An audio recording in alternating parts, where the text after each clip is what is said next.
Hola, mi nombre es Ángela Gómez y aquí comienza Ella Soy. Este es el programa de los derechos y las luchas de las mujeres. Y estos son nuestros titulares de esta semana.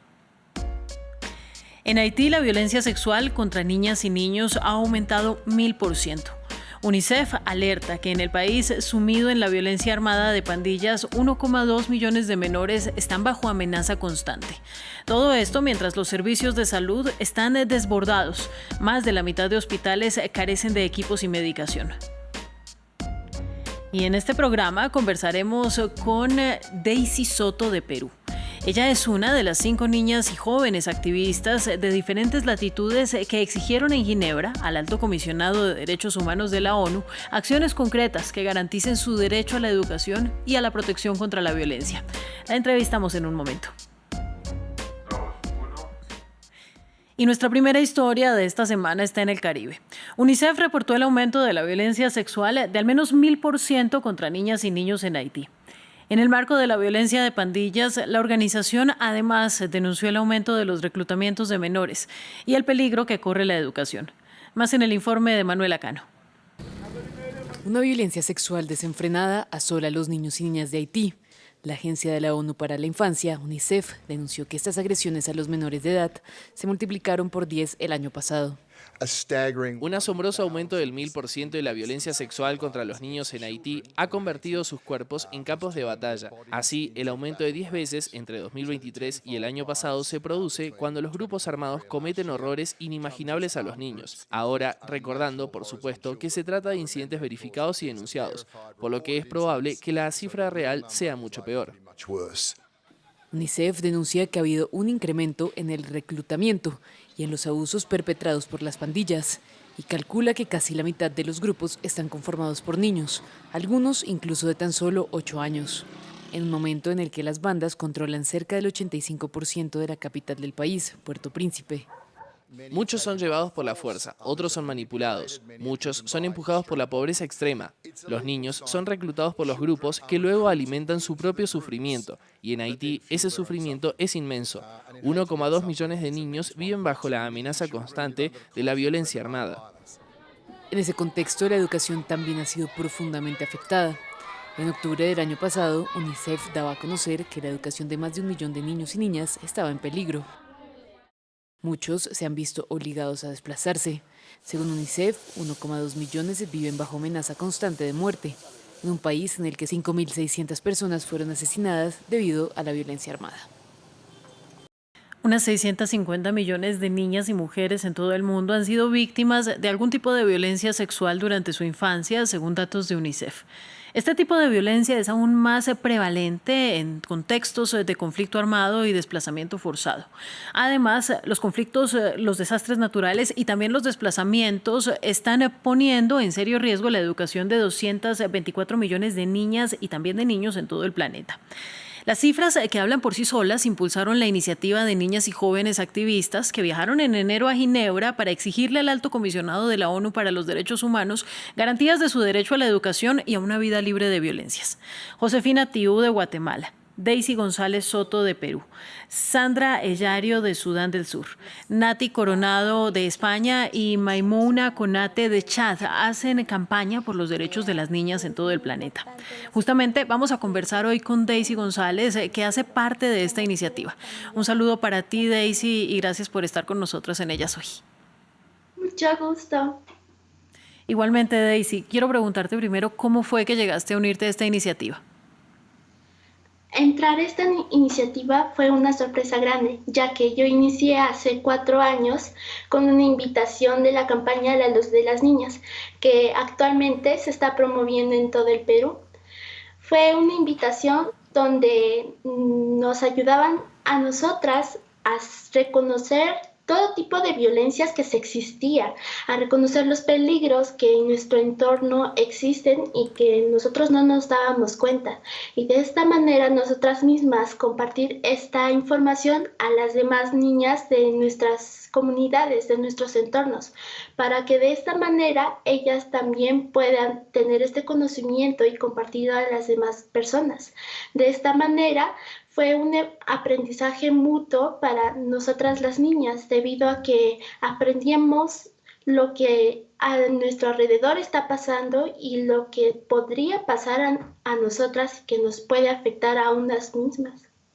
Bueno, ¿cuál es entonces, con todo esto que dices que has aprendido acerca de tu entorno y de las demás niñas y mujeres que están a tu lado, cuál es el pedido que realizan a la ONU? El pedido que se realizó hacia la ONU fue en base a las problemáticas que nosotras hemos estado viviendo y lo que en mi persona se ha visto en mi entorno. También se podría decir que los problemas que más se vivían eran la limitación educativa, donde varias niñas tenían barreras para poder acceder a la educación, donde en el mundo también pasa. De igual manera, existe mucha violencia doméstica, donde si bien nosotras somos víctimas o somos expectantes de maltrato en el hogar, nos genera un miedo a querer contactarnos con nuestro entorno, de poder socializar con el mundo. También afecta mucho en la enseñanza desde el hogar, que es la influencia patriarcal que se vive día a día en casa, donde las niñas siempre van a estar influenciadas por esa patriarcalidad, donde la cultura machista predomina mucho en casa, donde las niñas también pueden repetir esos mismos patrones en la crianza de sus hijos en algún futuro. Esos fueron los problemas que se presentaron hacia la ONU. Bueno, y hablemos entonces más propiamente de lo que pasa en Perú. ¿Cuáles son esas injusticias que tú denuncias que suceden propiamente en tu país?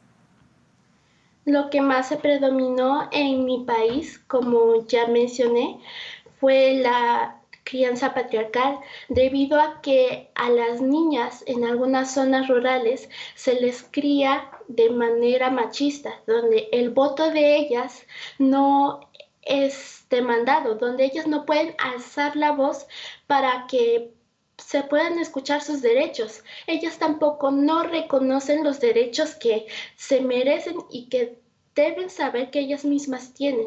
Y tal como mencioné, muchas veces ellas al momento de criar a las demás generaciones están repitiendo los mismos patrones patriarcales que ellas recibieron. Y así están afectando poco a poco en las generaciones que próximamente van a estar empeorando en el futuro. Avanzamos un poco, pero retrocedemos más en diferentes culturas que nosotras hemos estado luchando, pero también no estamos haciendo mucho para que esto pare.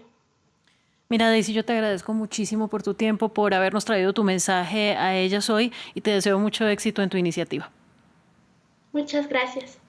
Vamos a continuar con más, porque hablando justamente de los derechos de las niñas, la Corte Constitucional de Colombia determinó ya que la edad mínima para casarse es de 18 años cumplidos y así declaró inexequibles 2 artículos del Código Civil por considerarlos incompatibles con la Carta Magna de 1991. El Alto Tribunal también indicó que las uniones tempranas constituyen una práctica nociva para los niños y las niñas que se sustentan en paradigmas culturales y estereotipos de género que deben ser superados.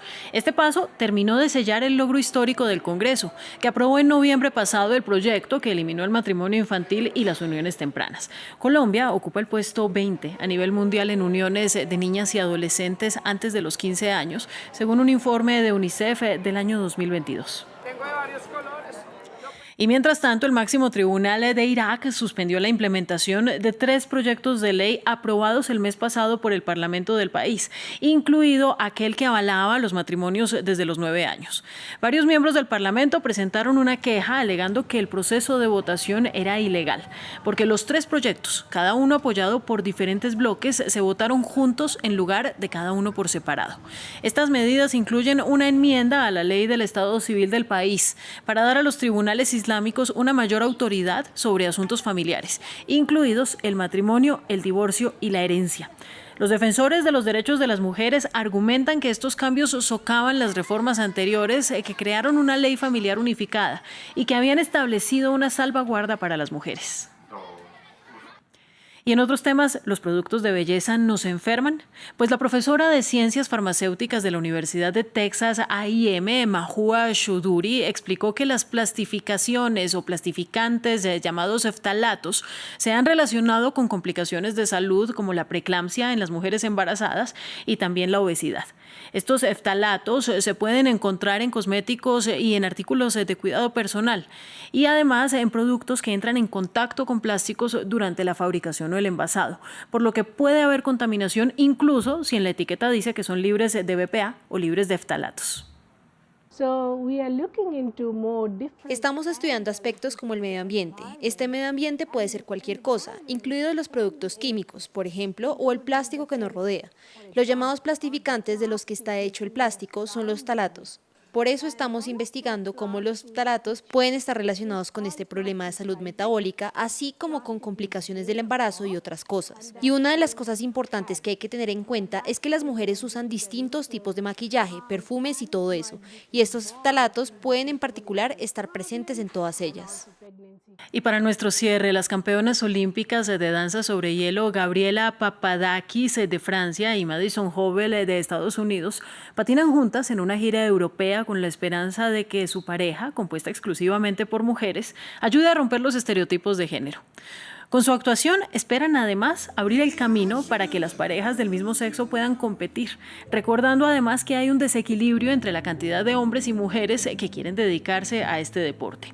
En octubre del 2022, Skate Canada se convirtió en el primer organismo rector en el mundo en cambiar la regla y permitir que las parejas del mismo sexo compitan en competencias nacionales. Veo a muchas mujeres jóvenes que quieren dedicarse a la danza sobre hielo de una determinada manera y no hay muchos chicos ni hombres jóvenes que compitan, por lo que hay un límite en la cantidad de personas que participan en este momento. Y a medida que nos acercamos a la idea de las parejas del mismo sexo en la competencia, pensé que sería bueno tener una referencia visual de cómo sería que dos mujeres o dos hombres patinaran juntos sobre el hielo. La realización de este programa fue posible gracias al trabajo de Manuela Cano, Diana Rodríguez, Laura Espinosa, Andrés Doncel y como siempre nuestro equipo de máster y producción. Para volver a ver este y otros episodios de Ellas Hoy, ustedes pueden visitar la sección de programas en france24.com y nos vemos en una próxima oportunidad.